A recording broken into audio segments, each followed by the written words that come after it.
கணிதப்பிரிவர்களே, சென்ற வாரத்திலிருந்து நம்ம ஈசா அலைஹிஸ்ஸலாத்து வஸ்ஸலாம் அவருடைய வாழ்க்கை வரலாறை அறிந்து கொண்டு வருகின்றோம். போன அமர்வுல மரியம் அலைஹிஸ்ஸலாம் அவர்களுடைய தாயார் இறைவனுக்காக நேர்ச்சை செய்த அந்த இதிலிருந்து வரலாறு ஆரம்பிக்கப்பட்டு, அதற்கடுத்து மரியம் அலைஹிஸ்ஸலாம் பிறக்கிறார்கள். ஜக்கரியா அலைஹிஸ்ஸலாம் மரியம் அலைஹிஸ்ஸலாமை வளர்க்கிறார்கள். அல்லாஹ்வின் தரப்பிலிருந்து சுப செய்தி கூறப்படுகின்றது.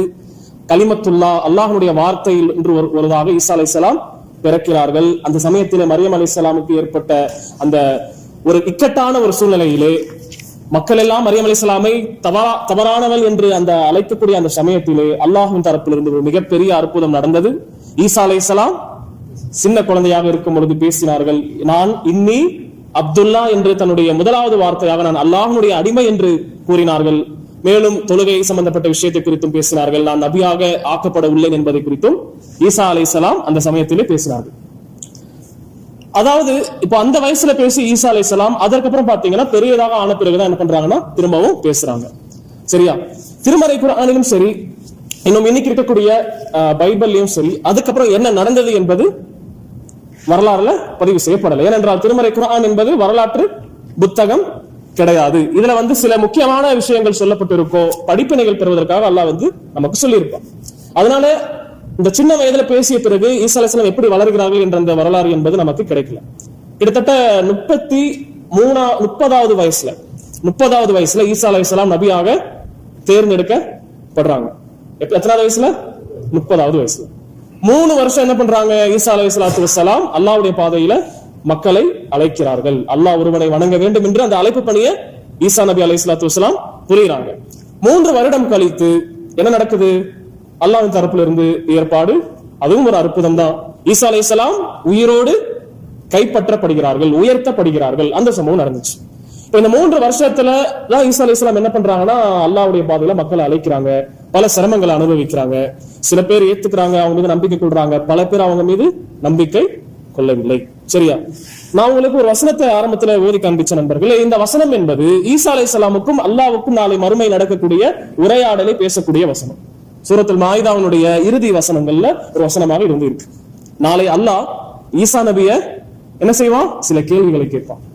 ஈசா நபியை பார்த்து அல்லாஹ் கேட்பான், இது கால் அல்லாஹு யா ஈசா இப்ன மரியம், மரியம் அலைஹிஸ்ஸலாமுடைய மகன் ஈசா அவர்களே, அன்த குல்த லின்னாஸ், நீங்கள் மக்களிடத்திலே சொன்னீர்களா, உங்களையும் உங்களுடைய தாயாரையும் என்னை விடுத்து கடவுளாக வணங்குங்கள் என்று நீங்கள் மக்களுக்கு கட்டளையிட்டீர்களா என்று கேட்கக்கூடிய அந்த சமயத்தில் ஈசா அலைஹிஸ்ஸலாம் என்ன சொல்வார்கள் தெரியுமா?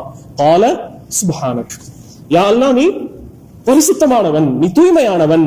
மா யகூனு லி அன் அகூல மா லைஸ லி பிஹக், எனக்கு உரிமை அல்லாத விஷயத்தை நான் எப்படி சொல்லியிருப்பேன்? எனக்கு எந்த விஷயம் சொல்வதில் எனக்கு உரிமை இல்லையோ அதை குறித்து நான் எப்படி பேசியிருப்பேன்?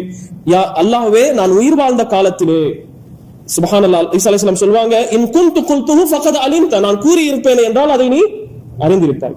நான் மக்களுக்கு என்னையோ என்னுடைய தாயாரையும் நீங்க கடவுளாக ஆக்கிக் கொள்ளுங்க, வணக்கத்துக்குரியவர்களாக ஆக்கிக் கொள்ளுங்க என்று சொல்லியிருப்பேன் என்றால் நீ என்ன செய்திருப்பா? நீ அதை அறிந்திருப்பாய். நீ என்னுடைய உள்ளத்தில் இருக்கக்கூடியதை அறியக்கூடியவன், நானோ உன்னுடைய உள்ளத்திலே என்ன இருக்கின்றது என்பதை அறியாதவனாக இருக்கின்றேன்.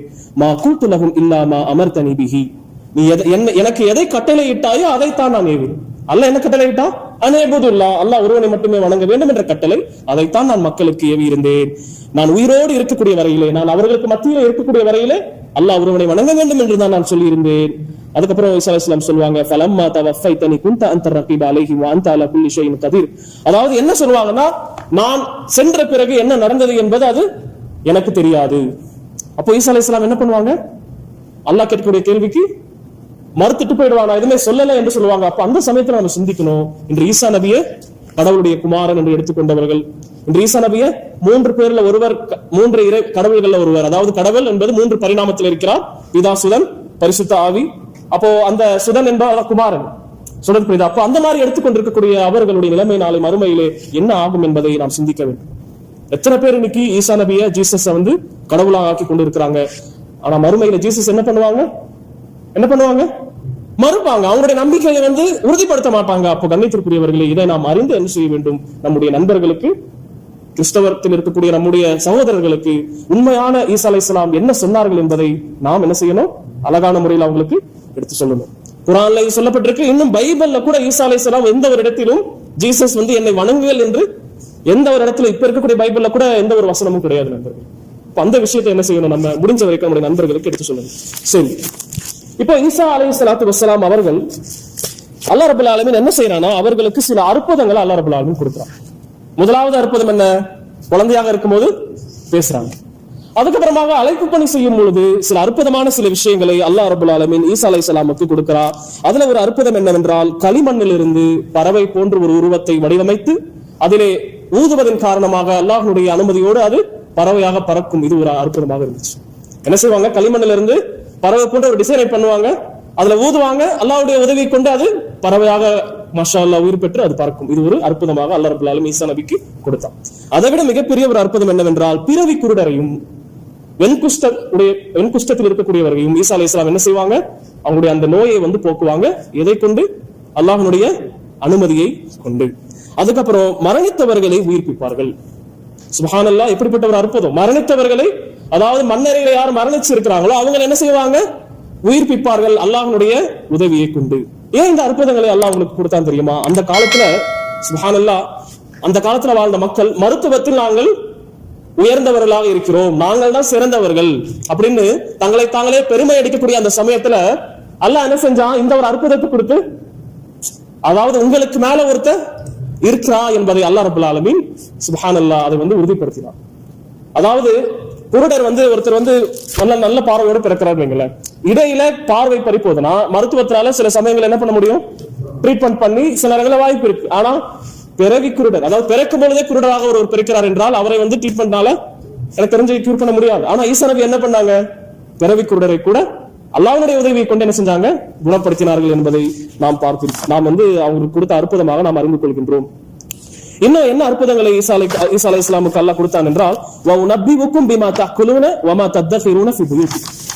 அதாவது மக்கள் எதை உண்ணுவார்கள், அடுத்த வேளை என்ன எதை உண்ணுவார்கள் என்பதையும், இன்னும் வீட்டில் எதை சேமித்து வைத்திருப்பார்கள் என்பதையும் ஈசா அலைஹிஸ்ஸலாம் என்ன பண்றாங்கன்னா ஒரு முன்னறிவிப்பாக அறிவிப்பாங்க. இந்த ஒரு அற்புதத்தில் அல்லாஹ் ரப்பல் ஆலமீன் ஈசா அலைஹிஸ்ஸலாமுக்கு கொடுத்தான். சொல்றது புரியுதா? அதாவது அடுத்த வேளை என்ன சாப்பிடுவாங்க என்ற விஷயத்தை ஈசா அலைஹிஸ்ஸலாம் சொல்லுவாங்க. இன்னும் மக்கள் எதை வீட்டுல அவங்களுக்கு மட்டுமே தெரிந்த அந்த விஷயத்தை ஈசா அலைஹிஸ்ஸலாம் என்ன பண்ணுவாங்க, எதை சேர்த்து வச்சிருக்காங்க என்பதையும் எல்லாருக்கும் முன்னாடி ஈசா அலைஹிஸ்ஸலாம் சொல்லுவாங்க. இதை அல்லாஹ் ஒரு அற்புதமாக ஈசா அலைஹிஸ்ஸலாமுக்கு அல்லாஹ் கொடுத்தான். இப்படி ஈசா நபி அலைஹிஸ்ஸலாத்து வஸ்ஸலாம் இன்னல்லாஹ ரப்பி வ ரப்புக்கும் ஃபஅபுது என்ற ஒரு அழைப்பை தான் ஈசா அலைஹிஸ்ஸலாம் என்ன செஞ்சாங்கன்னா மக்களுக்கு கொடுத்தாங்க. அல்லாஹ் என்னுடைய இறைவனாகவும் இருக்கிறான், உங்களுடைய இறைவனாகவும் இருக்கிறான், ஆகவே அந்த இறைவனை நீங்க என்ன செய்யுங்க, வணங்குங்கள் என்று தான் ஈசா அலைஹிஸ்ஸலாம் மக்களை அழைத்தார்கள். இதை தான் குர்ஆன் உறுதிப்படுத்துது. இன்னும் ஈசா அலைஹிஸ்ஸலாம் சொல்றாங்க, சுப்ஹானல்லாஹ், பாருங்க, லுஇன அல்லதீன கஃபரு மின் பனி இஸ்ராஈல அலா லிசானி தாவூத வ ஈஸா இப்னு மரியம். பனி இஸ்ரவேலர்கள் தாவூத் அலைஹிஸ்ஸலாமுடைய வாயிலாகவும் ஈசா நபி அலைஹிஸ்ஸலாத்து வஸ்ஸலாமுடைய வாயிலாகவும் சபிக்கப்பட்டார்கள். ஏன் சபிக்கப்பட்டாங்க தெரியுமா? ذَلِكَ بِمَا أَصَوْا, அவர்கள் அல்லாஹ்வுக்கு மாறு செய்ததன் காரணமாக, وَكَانُوا يَعْتَدُونَ, இன்னும் அவர்கள் வரம்பு மீறியதன் காரணமாக, وَكَانُوا لَا يَتَنَاهَوْنَ عَنِ مُنكَرٍ فَعَلُوا, ஒரு தீங்கை அவர்கள் செய்கிறார்கள் என்றால் அதிலிருந்து அவர்களுக்கு விலகுங்கள் என்று சொல்லப்பட்டாலும் அவங்க என்ன செய்ய மாட்டாங்க, அதிலிருந்து விலகி வரமாட்டாங்க. இப்படிப்பட்ட அற்புதங்கள் எல்லாம் பாக்குறாங்க. பிறவி குருடனை ஈசா அலைஹிஸ்ஸலாம் குணப்படுத்துறாங்க, வெண்குஷ்டரோடு குணப்படுத்துறாங்க, மரணித்தவர்களை உயிர்ப்பித்து எழுப்புகிறார்கள். எல்லாத்துக்கும் பின்னாடி என்ன சொல்றாங்க, அல்லாஹ்வுடைய உதவி கொண்டு நான் செய்கிறேன் என்று சொல்றாங்க. அப்படிப்பட்ட இறைவனை வணங்குங்கள் என்று சொல்றாங்க. அப்படி இருந்தும் அந்த மக்கள் என்ன செய்யல, அல்லாஹ் ஒருவனை மட்டுமே வணக்கத்திற்குரியவனாக அவர்கள் ஏற்றுக்கொள்ளவில்லை. ஈசா நபி அவர்கள் நபியாக ஏற்றுக்கொள்ளவில்லை. மாறாக என்ன செஞ்சாங்க தெரியுமா நண்பர்களே, ஈசா அலைஹிஸ்ஸலாத்து வஸ்ஸலாம் அவர்களை கொலை செய்வதற்கு பிளான் பண்றாங்க. சரியா? இதற்கிடையில ஒரு சம்பவம் நடக்குது. கிஸ்ஸத்துல் மாஇதா, உணவு தட்டு என்ற ஒரு சம்பவம். அல் மாஇதா என்ற அத்தியாயம் திருமறை குர்ஆன்ல 5வது அத்தியாயமாக இருக்கு, சூரத்துல் மாஇதா. அதனுடைய அர்த்தம் என்ன? உணவு தட்டு. அதாவது ஆரம்ப கட்டத்துல ஈசா அலைஹிஸ்ஸலாம் இடத்துல இருந்த ஹவாரியன்கள் அவங்க இடத்துல என்ன ஒரு விஷயத்தை கேட்டாங்கன்னா, இது அல்லாஹ் குர்ஆன்ல சொல்ற மாதிரி, இது காலல் ஹவாரியூன யா ஈஸா இப்னு மரியம் ஹல் யஸ்ததி ரப்புக யுனஸில அலைனா மாஇதத்தம் மினஸ் ஸமா கால தகுல்லாஹ் இன் குன்தும் முஃமினீன். ஹவாரியன்கள் யாருன்னா ஈசா அலைஹிஸ்ஸலாமுடைய சீடர்கள், மாணவர்கள். ஆரம்பத்துல அவங்க என்ன செஞ்சாங்கன்னா, ஈசா அலைஹிஸ்ஸலாம் இடத்துல ஒரு கேள்வி கேட்கிறாங்க, ஈசா நபியே, அல்லாஹ் எங்களுக்காக வானத்திலிருந்து ஒரு உணவு தட்டை இறக்க முடியுமா, அதிலிருந்து நாங்கள் உண்ணுவதற்காக நாங்கள் கேட்கின்றோம் அப்படின்னு சொன்னாங்க. அப்ப ஈசா நபி என்ன சொன்னாங்க தெரியுமா, அல்லாஹ்வை நீங்க அஞ்ச மாட்டீங்களா? இது எப்படிப்பட்ட ஒரு கேள்வி, இது எப்படிப்பட்ட ஒரு கேள்வி, நீங்கள் இறை நம்பிக்கையாளர்களாக இருப்பீர்கள் என்றால் அல்லாஹ்வை அஞ்ச மாட்டீர்களா என்று கேட்க அந்த சீடர்கள் சொன்னார்கள், நாங்க எதற்காக கேட்கிறோம்னா உணவு அதிலிருந்து உண்ணுவதற்காக கேட்கிறோம். அப்படி நாங்க உண்வதன் கொண்டு எங்களுடைய உள்ளங்கள் திருப்தி அடையும். எங்களுடைய உள்ளங்களுக்கு அது அமைதியாக மன நிம்மதி எங்களுக்கு அது கிடைக்கும். நாங்க இறைவன் இல்லை, அதை நிராகரிப்பதற்காக நாங்க கேட்கல, உள்ளத்தினுடைய நிம்மதிக்காக நாங்க என்ன செய்யறோம், அந்த விருப்பத்தட்டை நாங்க கேட்கிறோம் அப்படின்னு சொல்லும் பொழுது ஈசா அலைஹிஸ்ஸலாம் அல்லாஹ் ஒருத்தர் துவா செய்றாங்க. சரியா, என்ன துவா செய்றாங்க? அல்லாஹும்ம ரப்பனா, இறைவா, அன்சில் அலைனா மாஇதத்தம் மினஸ் ஸமா, வானத்திலிருந்து எங்களுக்கு உணவு தட்டை, ஆகார தட்டை இறக்குவாயாக. தக்கூனு லனா ஈதன் லி அவ்வலினா வ ஆகிரினா வ ஆயத்தம் மின்க, அந்த உணவு தட்டு என்பது உன் தரப்பிலிருந்து ஒரு அத்தாட்சியாக அது இருக்கும். இன்னும் எங்கள் அனைவருக்கும் அது ஒரு பெருநாளை போன்று அந்த தினம், அது இறக்கப்படக்கூடிய தினம் என்பது ஒரு சந்தோஷமான ஒரு நாளாக இருக்கும் என்று ஈசா அலைஹிஸ்ஸலாம் அல்லாஹ்விடத்தில் துவா செய்யும் பொழுது அல்லாஹ் என்ன செய்யறான் தெரியுமா? அல்லாஹ் ஒரு கட்டளையோடு என்ன செய்யறான்? நான் இறக்குவேன் அப்படின்னு சொல்றான். என்ன கட்டளை அது? ஃபமையக்ஃபுர் பாதும் மின்கும், நான் இறக்குவேன், ஆனா அதன் பிறகு யார் என்னை ஏற்றுக்கொள்ளாமல் மறுக்கிறார்களோ உஅذிபுஹு அஸாபன் லா உஅذிபுஹு அஹதம் மினல் ஆலமீன், இந்த உலகத்துல யாருக்கும் கொடுக்காத தண்டனையை நான் என்ன செய்வேன், அவங்களுக்கு அப்படிப்பட்ட கடுமையான தண்டனையை கொடுப்பேன். கடுமையான நிபந்தனையா இல்லையா? ஈசா அலைஹிஸ்ஸலாம் துவா செய்றாங்க, அல்லாஹ் என்ன சொல்றான்? நான் இறக்குவேன், ஆனா அதுக்கப்புறம் யார் என்னை ஏற்றுக்கொள்ளாமல் மறுக்கிறார்களோ கடுமையான தண்டனை அவர்களுக்கு உண்டு என்று சொல்லும் பொழுது இதுக்கப்புறம் தான் வரலாற்று ஆசிரியர்கள் பதிவு செய்யறாங்க. அதுக்கப்புறம் அந்த உணவு தட்டு இறங்கிச்சா இல்லையா என்பதுல கருத்து வேறுபாடு இருக்கு.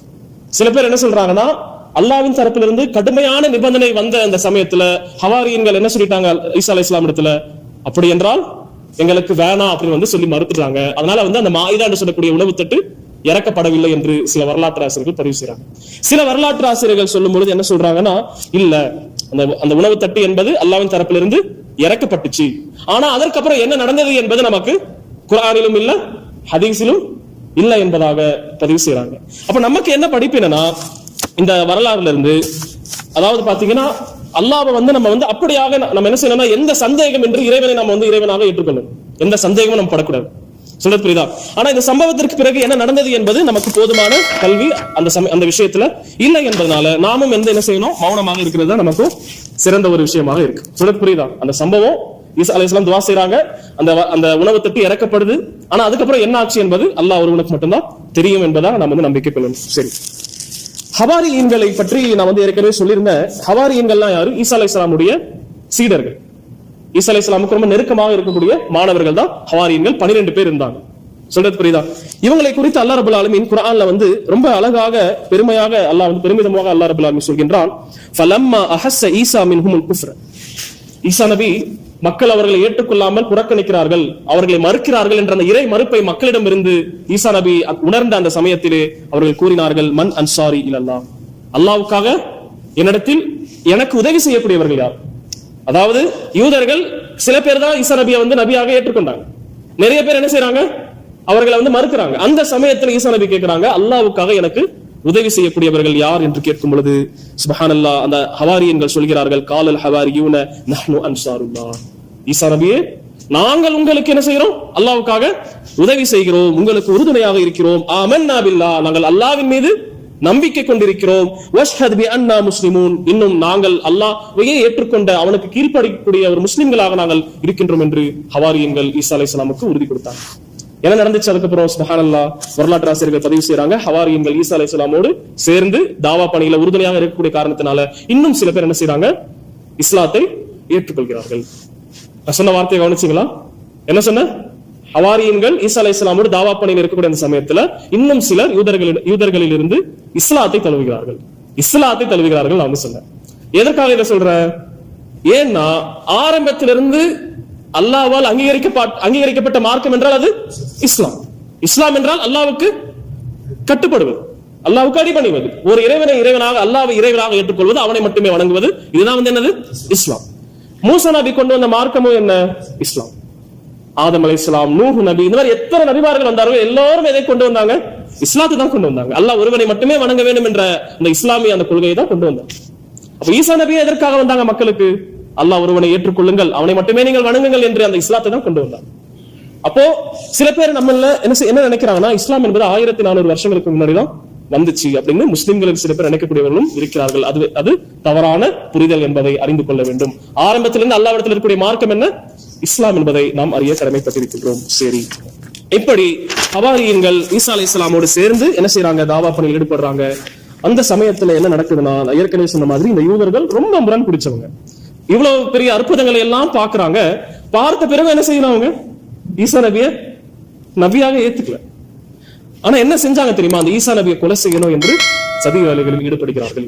எப்படி சதி வேலைகளில் ஈடுபடுறாங்கன்னா, மன்னர்களோடு சேர்ந்து கொள்றாங்க, ஆட்சியாளர்களோடு என்ன செய்யறாங்க, அவங்களிடத்துல ஈசா நபியை பத்தி தவறாக சொல்லி, இவர் எப்படிப்பட்டவர்னா உங்களுடைய ஆட்சியையே பறிப்பதற்கு இவர் ஒரு காரணமாக இருப்பார், இவர் இருந்தார்னா உங்களுடைய ஆட்சி உங்களிடமிருந்து பறிபோகிவிடும் என்று அந்த காலத்துல வாழ்ந்த ஆட்சியாளர்களை என்ன செய்யறாங்க, யூதர்கள் தூண்டிவிட்டு ஈசா அலைஹிஸ்ஸலாம் கொலை செய்வதற்கு அவர்களுடைய உதவியை பெறுகிறார்கள். இப்படி என்ன செய்யறாங்க, அவங்க சதி வேலைகளில் ஈடுபடுகிறார்கள். அல்லாஹ் குர்ஆன்ல சொல்றான், வமக்கரு வமக்கர் அல்லாஹ், அவர்களும் சதி வேலைகளில் ஈடுபட்டார்கள், சூழ்ச்சி வேலைகளில் ஈடுபட்டார்கள். அல்லாஹும் என்ன செஞ்சான்? சூழ்ச்சியை செய்தான். சூழ்ச்சியாளர்களுக்கெல்லாம் மிகப்பெரிய சூழ்ச்சியாளன் வல்லாஹு கைருல் மாக்கிரீன், அல்லாஹ் சூழ்ச்சியாளர்களுக்கெல்லாம் ஒரு பெரிய சூழ்ச்சிக்காரனாக அல்லாஹ் ரப்பல் ஆலமீன் இருக்கின்றான். என்ன நடக்குது தெரியுமா நண்பர்களே? சுப்ஹானல்லாஹ், அல்லாஹ் குர்ஆன்ல சொல்றான், இது கால அல்லாஹ் யா ஈசா, ஈசாவே இன்னி முத்தவஃபீக வ ராஃபியுக இலைய வ முதஹிருக மினல்லதீன கஃபரு. அல்லாஹ் ஈசா நபிக்கு முன்னாடியே சொல்றான், ஈசாவே நாம் உம்மை முழுவதுமாக கைப்பற்றி என்பால் உம்மை உயர்த்தி கொள்வோம். அல்லாஹ் என்ன சொன்னா? அப்படியே உயிரோடு கைப்பற்றி என்னிடத்தில் நான் உயர்த்தி கொள்வேன் என்று சொன்னான். இன்னொரு வசனத்தில் அல்லாஹ் ரப்பல் ஆலமீன் சொல்லும் பொழுது தெளிவாகவே சொல்கின்றான், வமா கதலூஹு வமா ஸலபூஹு வலாகின் ஷுப்பிய லஹும். இந்த யூதர்கள் ஈசா அலைஹிஸ்ஸலாமை கொலை செய்யவும் இல்லை, சிலுவையில் அவர்களை அறையவும் இல்லை, மாறாக விவகாரங்கள் அவர்களுக்கு குழப்பமானதாக ஆக்கப்பட்டது அப்படின்னு அல்லாஹ் இன்னொரு வசனத்தில் சொல்றான். என்ன நடந்துச்சு தெரியுமா? யூதர்கள் என்ன செய்யறாங்கன்னா, ஈசா அலைஹிஸ்ஸலாமை பிடிப்பதற்காக வராங்க. வருகை தரும்போது மிகப்பெரிய அற்புதம் நடக்குது. அல்லாஹ் என்ன செஞ்சிடறான்? ஈசா அலைஹிஸ்ஸலாமை கைப்பற்றி விடுகிறான், உயர்த்தி கொள்கிறான். சரி, ஆனா யூதர்கள் சிலுவையில் அறைதார்களா இல்லையா? சிலுவையில் அறையப்பட்ட சம்பவம் என்பது நடந்துச்சு. சிலுவையில் ஒருத்தர் அறையப்பட்டார். ஆனா அவர் யார் என்பதுதான் நம்ம பார்க்கணும். சரியா? ஈசா அலைஹிஸ்ஸலாம் ஒருபோதும் சிலுவையில் என்ன செய்யல? அறையப்படவில்லை. என்ன நடக்குதுன்னா நண்பர்களே, 3 விதமான கருத்து இந்த விஷயத்துல இருக்கு.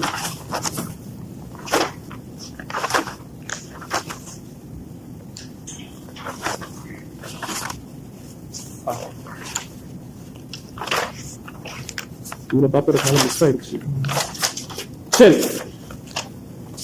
சிலுவையில அறையப்பட்ட சம்பவம் நடந்துச்சு.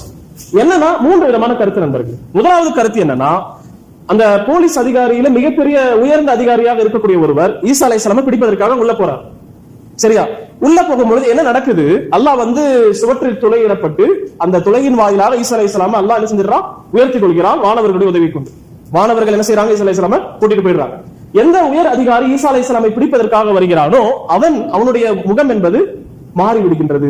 ஈசா அலைஹிஸ்ஸலாமுடைய தோற்றம் அவனுக்கு போடப்பட்டு விடுகின்றது. அப்போ சில பேர் வெளியில வெயிட் பண்றாங்க, இன்னும் மற்ற போலீஸ் அதிகாரிகள் வெயிட் பண்றாங்க. அப்படி வெயிட் பண்ணி பார்க்கும் பொழுது இன்னும் அவர் வரல, உயர் அதிகாரி வரல, திரும்பி வரல. இப்ப இவங்க உள்ள போறாங்க, பார்க்கும்போது ஈசா நபி இருக்கிறாங்க. அவங்க பாக்குறாங்க அது ஈசா நபி என்றான உண்மையில அது யாரு? அந்த போலீஸ் உயர் அதிகாரி என்பவர் அவர் ஈசா அலைஹிஸ்ஸலாமாக மாற்றப்பட்டு இருந்தார். அவரை எடுத்துக்கொண்டு போய் என்ன பண்ணிடுறாங்க? சிலுவையில அரைஞ்சிடுறாங்க. ஈசா அலைஹிஸ்ஸலாம் சிலுவையில் அரைஞ்சதாக அவங்க நினைத்துக் கொள்றாங்க. இது ஒரு கருத்து. 2வது கருத்து, இதுதான் சிறந்ததாக நமக்கு படுது. ஈசா அலைஹிஸ்ஸலாமுடைய மாணவர்களில் ஒருவராக இருந்த யூதாஸ் என்று சொல்லக்கூடியவன், ஜூடஸ் அவன் பேர், யூதாஸ் என்று சொல்லக்கூடியவன் ஈசா அலைஹிஸ்ஸலாமுக்கு பாத்தீங்கன்னா அவங்களை ஏமாத்திருப்பான். அல்லாஹ் பாதுகாக்கிறோம். என்ன நடக்குதுன்னா, ஈசா அலைஹிஸ்ஸலாம் எங்க இருக்கிறார்கள் என்பதை அவன் காண்பித்துக் கொடுக்கின்றான். ஈசா நபியை பிடிப்பதற்காக அவன் உள்ளே செல்லும் பொழுது அவனுடைய தோற்றம் ஈசா அலைஹிஸ்ஸலாமை போன்று மாற்றப்படுகின்றது. அப்போ அவன் தான் சிலுவையில அறையப்படுறான். கடைசியில் அவன் தான் என்ன சொல்றான்? இலாஹி இலாஹி லிமாதா சபக்தனி, இறைவா என்னை ஏன் என்னையே விட்டு விட்ட, என்னையே நீ ஏமாத்திட்ட அப்படின்னு கடைசியில புலம்புனது யாரு? ஈசா அலைஹிஸ்ஸலாம் கிடையாது, அவன் தான் புலம்புறான். 3வது கருத்து என்னன்னா, ஈசா நபி என்ன செய்யறாங்கன்னா தன்னுடைய மாணவர்கள் இடத்துல சொல்றாங்க, எனக்காக அல்லாஹ்வுக்காக தன்னுடைய உயிரை யார் அர்ப்பணிக்கிறார்? அப்படி கேட்கும்போது அவருடைய மாணவர்கள் சிறியதாக இருக்கக்கூடிய ஒரு மாணவர் எழுந்து சொல்கிறார், இறைவனுக்காக என்னுடைய உயிரை நான் அர்ப்பணிக்கின்றேன் என்று சொல்கிறார். அவர் என்ன செய்யறாரு? தன்னுடைய உயிரை அல்லாஹ் என்ன செய்யறார்? அவருடைய உருவத்தை ஈசா அலைஹிஸ்ஸலாமுடைய உருவமாக மாற்றி விடுகிறார். இது 3வது கருத்து. நமக்கு சிறந்ததாக படுறது பாத்தீங்கன்னா இந்த 2வது கருத்து, அதுதான் சிறந்ததாக படுது. ஏன்னா பர்னாபா என்று சொல்லக்கூடிய பைபிளுடைய பாத்தீங்கன்னா 4 காஸ்பல் இருக்கு. ஒரு பைபிள்ல 4 வேதாகமம் இருக்கு. சரியா? மார்க், மேத்யூ, லூக்கு, ஜான், இந்த 4 தான் அவங்க ஏத்துக்கிட்டாங்க. மொத்தமா 72 புத்தகங்கள் எழுதப்பட்டுச்சு. நல்லா ஞாபகம் வைங்க, 72 ஈசா அலைஹிஸ்ஸலாமை பற்றி 72 புத்தகங்கள் எழுதப்பட்டுச்சு. அதுல சர்ச் என்ன பண்ணுச்சுன்னா 4 புத்தகத்தை தான் என்ன பண்ணுச்சு? செலக்ட் பண்ணுச்சு, ஏற்றுக்கொண்டு அதுதான் பைபிள்ல தொகுத்து கொடுத்திருக்காங்க. ஆனா முக்கியமான ஒரு இது பர்னாபாஸ் என்று சொல்லக்கூடிய இது. அதுல இந்த வரலாறு இருக்கு. ஜூடாஸ் என்று சொல்லக்கூடியவன் தான் இப்படி ஈசா அலைஹிஸ்ஸலாமுடைய உருவம் அவனுக்கு கொடுக்கப்பட்டு அவன் தான் சிலுவையில அறையப்படுகின்றான். நமக்கு அதெல்லாம் விட்டுருவோம். நமக்கு என்ன படிப்பு, ஈசா நபி அல்லாஹ் என்ன செஞ்சுட்டா, அவங்கள உயர்த்தி கொண்டான். எந்த இடத்துல இருக்கிறாங்க, அல்லாஹ் மட்டுமே அறியக்கூடிய இடத்துல இருக்கிறாங்க, உயிரோடு இருக்கிறார்கள். திரும்பவும் என்ன செய்வாங்க, ஈசா நபி வருகை தருவார்கள். அல்லாஹ் குர்ஆன்ல சொல்லும் பொழுது அந்த யூதர்கள் அவர்களை கொலை செய்யும் பொழுது வமா கத்தலூஹு யகீனா, உறுதியான நிலையில் யூதர்கள் அவரை கொலை செய்யவில்லை, சிலுவையில் அறையவில்லை என்று அல்லாஹ் சொல்றான். நல்லா கவனிக்கணும், உறுதியான நிலையில் அவர்கள் சிலுவையில் அறையவில்லை. என்ன அர்த்தம்? யூதர்களுக்கு அந்த சிலுவையில் அறையக்கூடிய அந்த சம்பவத்தை செய்யும் பொழுது, நிகழ்த்தும் பொழுது ஒரு சந்தேகம் அவங்களுக்கு ஏற்பட்டுச்சு. ஏன்னா அவர் சொல்றாரு, இந்த மாதிரி நான் ஈசா கிடையாது அப்படின்னு யார் மாட்டிக்கிட்டாரோ அவர் கண்டிப்பாக சொல்லி இருப்பார். அதுதான் அல்லாஹ் சொல்றான், உறுதியான நிலையில் அவர்கள் ஈசா அலைஹிஸ்ஸலாமை கொல்லவில்லை, சிலுவையில் அறையவில்லை என்று அல்லாஹ் ரப்பல் ஆலமீன் சொல்லுகின்றான். இது நமக்கு படிப்பினையாக இருக்கு. நண்பர்களே, ஈசா அலைஹிஸ்ஸலாம் கடைசி காலத்துல வருவாங்க. எப்போ வருவாங்க? தஜ்ஜால் குழப்பத்தை ஏற்படுத்தி கொண்டிருக்கக்கூடிய அந்த சமயத்திலே வருவார்கள். எப்படி வருவார்கள்? ஹக்கமன் அதலா, ரசூலுல்லாஹ் சொல்றாங்க, நீதமான அரசனாக, ஆட்சியாளனாக வருவார்கள். என்ன செய்வார்கள்? சிலுவையை உடைப்பார்கள். வயக்துல் ஹின்சீர், பன்றிகளை கொள்ளை செய்வார்கள். வயதுல் ஜிஸ்யா, டாக்ஸ் வரியை என்ன பண்ணுவாங்க? தகர்த்தெறிவார்கள். யுஃபீதுல் மால், அவர்கள் வரக்கூடிய காலகட்டத்திலே செல்வம் என்பது பெருகி இருக்கும். சதக்கா வாங்குவதற்கு யாருமே இருக்க மாட்டாங்க. அப்படிப்பட்ட சூழ்நிலையில் அவர்கள் வருவார்கள். இன்னும் அது எப்படிப்பட்ட ஒரு ஃபித்னாவான காலமாக இருக்குமே என்றால், ஒரு சஜிதா செய்வது, அல்லாஹ்வுக்காக ஒரு சஜிதா செய்வது உலகத்தையும் விட, உலகத்தில் இருக்கக்கூடிய எல்லா பொருட்களையும் விட சிறந்ததாக இருக்கும் என்று நபிகள் நாயகம் ஸல்லல்லாஹு அலைஹி வஸல்லம் சொல்றாங்க. அப்படிப்பட்ட ஒரு ஃபித்னாவான காலத்திலே ஈசா அலைஹிஸ்ஸலாம் வருவார்கள். என்ன செய்வாங்க? தஜ்ஜால் இடத்துல போரிடுவாங்க. அப்ப அந்த சமயத்துல 2 மசீஹ் இருப்பாங்க. எத்தனை மசீஹ் இருப்பாங்க? 2 மசீஹ். ஒரு மசீஹ் மசீஹு தஜ்ஜால், பொய்யன். இரண்டாவது மசீஹ் ஈசா. சொல்றது புரியுதா? அதாவது போரிடுவார்கள். போரிட்டு பலஸ்தீனத்தில் இருக்கக்கூடிய லுத் என்று சொல்லக்கூடிய இடத்துல தஜ்ஜாலை ஈசா அலைஹிஸ்ஸலாம் கொலை செய்வார்கள். அதுக்கப்புறம் இந்த உலகத்தில் ஈசா அலைஹிஸ்ஸலாம் எத்தனை காலம் வாழ்வார்கள் என்றால், ஆயிஷா ரலியல்லாஹு அவர்கள் அறிவிப்பதை போன்று 40 ஆண்டுகள் என்ன செய்வாங்க? திரும்பவும் வந்த பிறகு வாழ்வார்கள். சாதாரண மனிதனாக மரணிப்பார்கள். நபியாக வருவாங்களா ஈசா அலைஹிஸ்ஸலாம்? இல்ல. நம்ம நபியை ஏற்றுக்கொண்டவர்களாக வருவார். ஈசா நபி வந்தாலும் ரசூலுல்லாஹ்வை ஏற்றுக்கொள்ளாம இருக்க மாட்டாங்க. அப்ப சாதாரண மனிதனாக மரணிப்பார்கள். அப்ப கண்ணியத்திற்குரியவர்களே, 40 வருஷம் வாழ்வாங்க. அப்ப மொத்த ஈசா அலைஹிஸ்ஸலாம் எத்தனை வருஷம் வாழ்வாங்க? 30 வயசுல அவங்களுக்கு நபித்துவம் கொடுக்கப்பட்டுச்சு. 3 வருஷம் என்ன பண்றாங்க? தாவா பண்றாங்க. 40 வருஷம் வாழ்வாங்க. கிட்டத்தட்ட 73 ஆண்டுகள் இன்ஷா அல்லாஹ் அவங்களுடைய ஆயுள் காலமாக இருக்கும் என்பதை நம்ம அறிந்து கொள்ளணும். அல்ஹம்துலில்லாஹ், சுருக்கமான முறையில ஈசா அலைஹிஸ்ஸலாமை பத்தி நம்ம பார்த்துக்கிட்டோம்.